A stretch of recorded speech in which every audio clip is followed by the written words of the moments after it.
এখন আমি এই মুহূর্তে আছি বাটানগর রিভার সাইডে। এখন দেখতে গেলে ঘড়িতে বাজে মোটামুটি 1:22 মতো, আর আজকে হচ্ছে 8 তারিখ জানুয়ারি মাসের। আর এই মুহূর্তে বাটানগর রিভার সাইডে আমি ফার্স্ট টাইম এসেছি। জাস্ট এদিকে একটাখানি দরকারে এসেছিলাম, তো তাই জন্য ভাবলাম প্রথমবারের জন্য একটু এই রিভার সাইডটা ঘুরে যাওয়া যাক। আর এখান থেকে কিন্তু এক্ষুনি নৌকা ছাড়লো, সেই নৌকাটা কিন্তু ওই ঘাটে যাবে, ওই সাদা যে ঘাটটা দেখতে পাচ্ছ ওই ঘাটে কিন্তু যাবে। এই যে নৌকাটা সামনে ওই দিক দিয়ে যাচ্ছে নৌকাটা।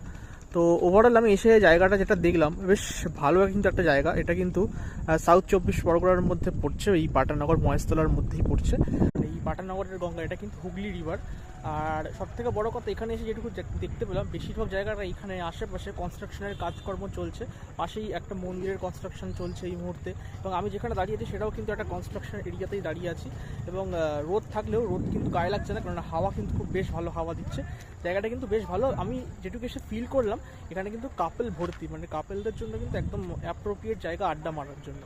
তো ভালো, মানে যারা কাছাকাছি আসো, কখনো আসনি বাটানগরে, এসে একবার ঘুরে যেতে পারো, খারাপ লাগবে না, ভালোই লাগবে। জানতে পারলাম লোকাল লোকদের থেকে ওই যে জায়গাটা দেখছো ওই দিকটা কিন্তু হাওড়া জেলার দিকটা পড়ছে, মানে নলপুর থেকে শুরু করে সারেঙ্গা, হাওড়ার যে বিভিন্ন যে জায়গা আছে সেই সব জায়গার দিকে নাকি ওই জায়গাগুলো পড়ছে। এবং আমি ম্যাপেও দেখলাম, তাই ঠিকই বলেছে লোকাল লোক। এবং ওদিকে কিন্তু এখান থেকে হেসেল পারাপার করার কিন্তু একদম সুব্যবস্থা আছে, যেটা এক্ষুনি তোমরা ওই যাচ্ছে একদম ভেতর থেকে দেখা যাচ্ছে ওই যে পার হচ্ছে, এটা এক্ষুনি কিন্তু এই পার থেকে ছাড়লো ওই পারে যাচ্ছে। তো সব মিলিয়ে কিন্তু জায়গাটা বেশ ভালো, আর ভালো হাওয়া কিন্তু দিচ্ছে এই জায়গাটা। গঙ্গা তো আছেই, এছাড়াও কিন্তু এই জায়গাটা পুরো নিউ টাউন দেখতে লাগছে। যদিও নিউ টাউনের থেকে আরও বেশ কিছুটা মানে এখনও উন্নত করতে হবে, বাট আস্তে আস্তে আমার যা মনে হচ্ছে আগামী 5-6 বছরের মধ্যে এই জায়গাটা পুরোটা নিউ টাউন এরিয়ার মধ্যেই কিন্তু মতো সেজে উঠবে। এবং এখানে কিন্তু প্রচুর বড় বড় কিন্তু ইমারতও আছে, মানে বিল্ডিং আছে, হাউজিং কমপ্লেক্স আছে, দেখতেই পাচ্ছ। এগুলো কিন্তু আরও দিনে দিনে বাড়ছে বাটানগরে।